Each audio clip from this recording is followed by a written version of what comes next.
சென்னை வெளிச்சங்களுக்கு பஞ்சமில்லாத நகரம்.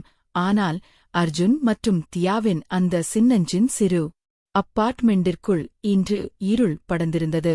ஒரு காலத்தில் காதலால் நிறைந்திருந்த அந்த வீட்டின் சுவர்கள் இன்று வெறும் ஈகோ மற்றும் வேலைப்பழுவின் சத்தங்களை மட்டுமே கேட்டுக்கொண்டிருந்தன.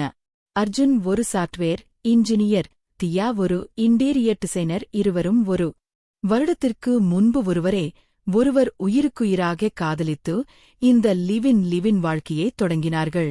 ஆரம்ப நாட்களில் அந்த வீட்டின் ஒவ்வொரு மூலையிலும் அவர்களின் சிரிப்பு சத்தம் எதிரொலித்தது.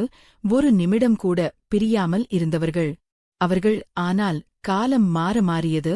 அர்ஜுனின் புதிய ப்ராஜெக்ட் மற்றும் தியாவின் பிஸியான ஆர்டர்கள் அவர்களுக்கு இடையே ஒரு கண்ணுக்கு தெரியாத சுவரை எழுப்பின. இப்போது இருவரும் ஒரே மெத்தையில் படுத்திருந்தாலும் ஒருவருக்கொருவர் பேசிக்கொள்ள வார்த்தைகள் இல்லை. மோனம் மட்டுமே அங்கே ராஜ்யம் செய்தது. அந்த மோனம் எப்போது வேண்டுமானாலும் உடையலாம் என்ற நிலையில் இருந்தது. இன்று இரவு மணி அறை முழுவதும் ஏசியின் குளிர்ச்சி பரவியிருக்க, அர்ஜுன் சட்டை இல்லாமல் வெறும் ஷார்ட்ஸ் மட்டும் அணிந்து மெத்தையில் சாய்ந்து லேப்டாப்பில் வேலை செய்து கொண்டிருந்தான். மங்கலான வெளிச்சத்தில் அவரது முகம் தீவிரமாக இருந்தது. ஆனால் மனதுக்குள் தியாவின் நினைவுதான் ஓடிக்கொண்டிருந்தது. சரியாக அந்த நேரத்தில் தியா அலுவலகம் முடிந்து அறைக்குள் நுழைந்தால் ஒரு வார்த்தை கூட பேசாமல் தன் பேக்கை வீசிவிட்டு பாத்ரூம் சென்றாள். முகம் கழுவிவிட்டு வந்தவள் அர்ஜுன் அங்கேயே இருப்பதைப் பற்றி கவலைப்படாமல் அவனுக்கு முன்பாகவே உடையை மாற்ற தொடங்கினாள். ஒரு கருப்பு நிற ஸ்லீவ்லெஸ் டாப் மற்றும் குட்டியான ஷார்ட்ஸை அணிந்து கொண்டால் அவளது அந்த தோற்றம் அர்ஜுனன் கவனத்தை முழுமையாக சிதறடித்ததையும் அவன் லேப்டாப்பை ஓரமாக வைத்துவிட்டு சட்டென்று தியாவின் இடையே பற்றி தன் பக்கம் இழுத்தான். அவளது இதழ்களில் ஆழமாக முத்தமிட்டு, இன்னைக்கு நாம முன்னாடி மாதிரி ஒன்னா இருக்கலாமா? உன் வாசம் என்னவோ பண்ணுதுடி என்று அவளது கழுத்தில் முகம் புதைத்து கெஞ்சினான். தியாவும் அவனது தீண்டலில் கரைந்து போனாள். ஆனால் திடீரெனே ஏதோ நினைவுக்கு வந்தவளாக அவனைத் தள்ளினாள். சரிடா, ஆனா கரெக்டா மணிக்குள்ள என்னை வெற்றனும் ஒரு முக்கியமான பாரின்கிளையன் மீட்டிங் இருக்கு என்றாள். அர்ஜுன் அதிர்ச்சியில் உறைந்து போனான். மணிக்கு என்னடி கிளையன், உனக்கு என்னை விட அந்த மீட்டின்தான் முக்கியமா என்று கத்தத் தொடங்கினான். காதல் இருந்த இடத்தில் இப்போது சண்டை வெடித்தது. எப்போதும் இதேதான், உனக்கு உன் கரியர்தான் பெருசு. நான் உன் கூட இருக்கணும்னு ஆசைப்படுறது உனக்கு விளையாட்டாயிருக்கா என்று அர்ஜுன் ஆத்திரத்தில் கத்தினான். தியாஸ் அலைக்காமல், டேய், இது பெரிய ப்ராஜெக்ட் புரிஞ்சுக்கோ என்று பதிலுக்கு கத்தினாள். அர்ஜுன் கோபமாக அறையை விட்டு வெளியேறி கிச்சனுக்கு சென்றான். பிரிட்ஜ் திறந்து விஸ்கி பாட்டிலை எடுத்து கிளாஸ் கூட இல்லாமல் அப்படியே மடமடவென குடிக்கத் தொடங்கினான். அடுத்த நாள் மாலை நிலைமை இன்னும் மோசமானது. தியா தன் கார் சர்வீஸில் இருப்பதாக கூறி அர்ஜுனே 6 மணிக்கு அலுவலகத்திற்கு வந்து அழைத்துச் செல்லச் சொல்லியிருந்தாள். ஆனால் அர்ஜுன் வரவில்லை. அவனது போன் சுவிட்ச் ஆப் செய்யப்பட்டிருந்தது. தியா இரவு மணிவரை ரோட்டில் காத்து கிடந்து கடைசியில் ஒரு பிடித்து எரிச்சலுடன் வீட்டுக்கு வந்தாள். அர்ஜுன் வீட்டிற்குள் நுழைந்தபோது தியா சோபாவில் அக்கினி பிழம்பாக அமர்ந்திருந்தாள். அர்ஜுன் சமாதானம் செய்ய முயன்றபோது, சாரி சொன்னா எல்லாம் முடிஞ்சிருமா? உனக்கு உன் வேலைதான் முக்கியம். ஒரு பொண்ணு நைட்ல ரோட்டுல தனியா நிக்கிறது உனக்கு சின்ன விஷயமா என்று வெடித்தாள். அர்ஜுனுக்கும் பொறுமை இழந்தது. நிறுத்துடி, நானும் மனுஷன்தான்.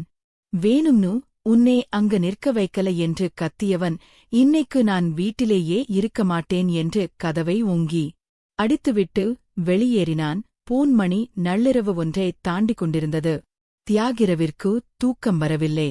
கோபமும் பயமும் அவளை வாட்டியதையோட் இவன் எங்கே போனான் வேற ஆப்லே இருக்கே என்று அவள் நகத்தைக் கடுத்துக்கொண்டு ஹாலில் அமர்ந்திருந்தாள். அப்போது காலின் பில் சத்தம் இடைவிடாமல் கேட்டது. தியா ஓடிப்போய் கதவை திறந்தாள். வாசலில் அர்ஜுன் நிலைத்தடுமாறி நின்றிருந்தான். அவன் மீது மதுவின் நெடி வீசியது.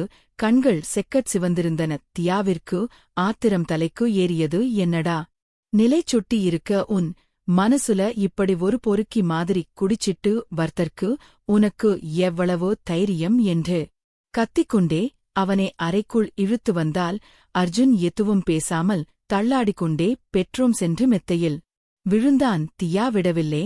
அவன் சட்டை காலரை பிடித்து உலுக்கினாள். என்கிட்ட பேசுடா, ஏன் குடிச்சிட்டு வந்தார் என்று அவள் ஆவேசமாக கேட்டாள். அந்த நொடி அர்ஜுனுக்குள் இருந்தபோதே வேறொரு விதமாக மாறியது. அவன் சட்டென்று அவளது கைகளைப் பற்றி அவளை அப்படியே மெத்தையில் புரட்டி போட்டான். இப்போது அர்ஜுன் அவள் மேலே இருந்தான். என்னடி நானும் பார்க்கிறேன். ரொம்ப நேரமா ஓவரா எகிரிட்டி இருக்க என்று கரகரப்பான குரலில் சொன்னவன் அவளது பேச்சை தடுக்கும் விதமாக அவளது இதழ்களை ஆழமாக பருகினான். கூரம்பத்த தியா அவனை தள்ளிவிட முயன்றால் அவனது மார்பில் கைகளால் அடித்தாள். ஆனால் அவரது அந்த முரட்டுத்தனமான முத்தமும் உடலின் சூடும் அவளுக்குள் ஒரு மின்சாரத்தை பாய்ச்சியது. கோபம் மெல்ல மெல்ல காதலாக மாற அவளம் அவனே திருப்பி அணைத்தாள். தன் கால்களால் அவரது இடுப்பை இறுக்கி கட்டிக்கொண்டு வெறுத்தனமாக பதில் முத்தமிட்டாள். இருவரும் மூச்சுரைக்க ஒருவரே ஒருவர் சுவைத்துக் கொண்டிருந்தனர். தியா அவனது போதை கலந்த முகத்தை பார்த்து தழுதழுத்த குரலில் மீண்டும் சண்டையிட்டாள். உனக்கு என்னை விட உன் வேலைதான் முக்கியம். நான் செத்தா கூட உனக்கு கவலை இல்லைடா என்று அவள் கண்கள் கலங்க கேட்டாள். அர்ஜுன் அவளது இதழ்களோடு இதழ் வைத்தபடி இல்லடி, நீதான் என்னை இப்போதெல்லாம் கவனிக்கிறதே இல்லே. எப்பவும் வேலை வேலைன்னு நீதான் ஓடுற, எனக்கு நீ மட்டும்தான் முக்கியம் என்று ரகசியமாக சொன்னான். அவனது மூச்சு காற்று அவள் கழுத்தில் படர தியாவிற்கு மூச்சடைத்தது. அவள் அவளது தையை பிடித்து தன் பக்கம் பலமாக இழுத்து அவனது உதடுகளில் மீண்டும் ஒரு சூடான முத்தத்தை பதித்தாள். அர்ஜுன் அவளது ஆடையின் தடையை நீக்க அந்த பெட்ரூமின் ஏசி குளிர்ச்சி மறைந்து இருவரின் உடல் சூடும் அந்த அறையை அனலாக மாற்றியது. சண்டையில் ஆரம்பித்த அந்த இரவு இப்போது ஒரு கட்டுக்கடங்காத காதலின் உச்சமாக மாறிக்கொண்டிருந்தது. அர்ஜுனின் போதே இப்போது உச்சந்தலையில் ஏறியிருந்தது. மதுவின் போதையை விட தியாவின் அந்த வெறித்தனமான அரவணைப்பு அவனை ஒரு மிருகமாக மாற்றியிருந்தது. அவன் அவளது உடலோடு உடலாக பின்னி பிணைந்து தனது முழு வேகத்தையும் அவளிடம் காட்டத் தொடங்கினான். தியா அந்த அசுர வேகத்தை தாங்க முடியாமல் மூச்சரித்தாள்.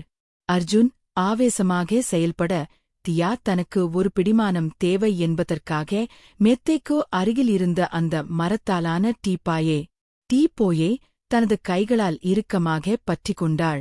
அர்ஜுன் இன்னும் தனது வேகத்தை அதிகரிக்க அந்த மேசை அவனது வேகத்திற்கு ஈடுகொடுக்க முடியாமல் அதிரத் தொடங்கியது. ஒரு கட்டத்தில் கட்டுப்பாட்டை இழந்த அர்ஜுன், தியா நீ எனக்கு மட்டும்தாண்டி, நீ இல்லாமல் என்னால் இருக்க முடியாது என்று உணர்ச்சி வேகத்தில் கத்தினான். அவன் கொடுத்த அந்த ஒரு பலமான உந்துதலில் மேசையின் மேல் இருந்த தண்ணீர் பாட்டிலும் தியாவின் மொபைல் போனும் சிதறித்த தரையில் விழுந்தன. அந்த கண்ணாடி பாட்டில் சத்தமாகி உடைந்து சிதறிய சத்தம் கூட அவர்களின் காதுகளில் விழவில்லை. அந்த நள்ளிரவின் அமைதியில் அவர்களின் மூச்சுலியும் உடல்கள் உரசிக்கொள்ளும் சத்தமும் மட்டுமே எதிரொலித்தன. இறுதியில் இருவரும் ஒரு பெரும் உணர்ச்சி பெருக்கின் உச்சத்தைத் தொட்டு வியர்வை நனைந்த உடல்களோடு ஒருவர் அணைத்தபடி மெத்தையில் சரிந்தனர். சோல் எல்லா சண்டைகளும் கோபங்களும் அந்த போர்வைக்குள் கரைந்து போயிருந்தன. அந்த அறையே ஒரு போர்க்களம் போல காட்சியளித்தது. தரையில் உடைந்த கண்ணாடித் துண்டுகள் சிதறிக் கிடக்க யாவின் போனும் அர்ஜுனின் கடியாரமும் ஆங்காங்கே சிதறிக் கிடந்தன. இத்தனை நாட்களாக அவர்களின் சண்டையில் பொருட்கள் உடைந்தபோது இருந்த வலி இன்றி இல்லை என்று இந்த சேதங்கள் அவர்களின் கோபத்தால் வரவில்லை, கட்டுக்கடங்காத காதலால் வந்தவே. அர்ஜுனின் மார்பில் தியா முகம் புதைத்திருக்க அவன் அவளது ஈரமான கூந்தலை மெல்ல கோதிக் கொண்டிருந்தான். அர்ஜுன் அமைதியே கலைத்தான். தியா நாம சீக்கிரம் கல்யாணம் பண்ணிக்கலாம்டி, இப்படி தள்ளி போட்டுட்டே இருக்கிறதோ எனக்கு சரியா தோணல என்று அவளது நெற்றியில் முத்தமிட்டு சொன்னான். குந்தியா மெல்ல நிமிர்ந்து அவரது கண்களை பார்த்தாள். ஒரு மெல்லிய சிரிப்புடன் கல்யாணம் பண்ணிக்கலாம்தான், ஆனால் எனக்கு ஒரு கண்டிஷன் என்றால் என்னடி என்று அவன் வியப்புடன் கேட்க, கல்யாணத்துக்கு அப்புறமும் நான் இதே மாதிரி அடிக்கடி சண்டை போடுவேன், ஆனா நீ இப்ப பண்ணியே இதே மாதிரிதான் என்னை சமாதானப்படுத்தணும் கோபப்பட்டு வெளியே போகக்கூடாது. இப்படித்தான் அடிச்சு பிடிச்சு என்னை பணிய வைக்கணும் என்று குறும்பாக சொன்னாள். அர்ஜுன் பலமாக சிரித்தான். அவளை இன்னும் இறுக்கமாக அணைத்துக்கொண்டு, அப்படியா மேடம்? இப்படித்தான் சமாதானப்படுத்தணும்னா நான் தினமும் உன் கூட சண்டே போடுவேண்டி. எனக்கும் அது வசதியாதான் இருக்கு என்று சொல்லிக்கொண்டே அவளது கழுத்தில் மீண்டும் ஒரு முத்தத்தை பதித்தான். அந்த இரவு அவர்களின் வாழ்க்கையில் ஒரு புதிய அத்தியாயத்தை தொடங்கி வைத்தது.